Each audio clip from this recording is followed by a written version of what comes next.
Hello everybody, welcome back for a new Dive in Live and Lessons in Live tutorial. I know it's been a while, but I'm back and ready to dive in something new. Today on the menu is how to make a pad from a kick, and this is a very easy process, but in the class people always are left with their jaw open like, wow, I didn't know it was that easy and it sounds that good. So let me dive in and show you how you can create a pad sound from a kick. So what you need is a sampler. You drag it onto a MIDI channel. You add a kick drum. The Todd kick is just a kick I got from a sample pack or something.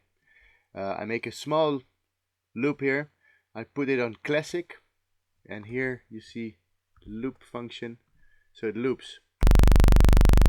And already you see, normally it does this. Let me take down the release, take the volume down. So if I hold the button, normally it's like a kick. But if you make it really small, it becomes a tone. So, and now this is not so interesting yet, so I have to open the attack.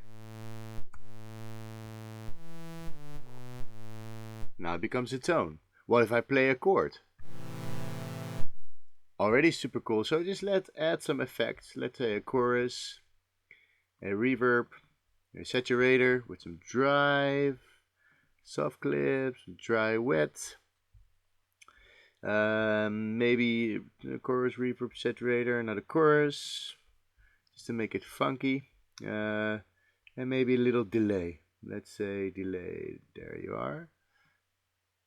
So, and I'll play a chord. That's great. This is ridiculous. So this is how easy it is to create actually a pad sound from a kick. And if I play it, I move the length.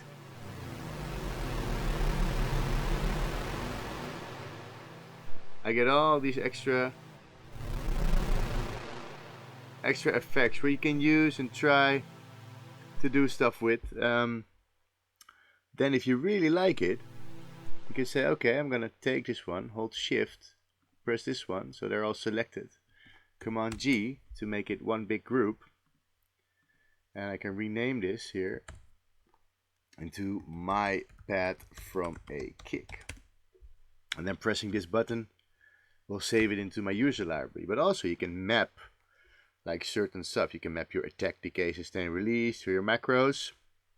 You can map the decay time, the reverb, maybe some delay time or feedback. So you can actually create an effects rack yourself, which is super handy. Also, if I double this chain, put one left, put one right, it becomes double as loud. And then I can detune it as well. So let's make 3 and just detune the sides. So I go to my controls, detune slightly, go to this one, detune slightly the other way. Maybe a bit less, maybe more. Oh, this is a transpose.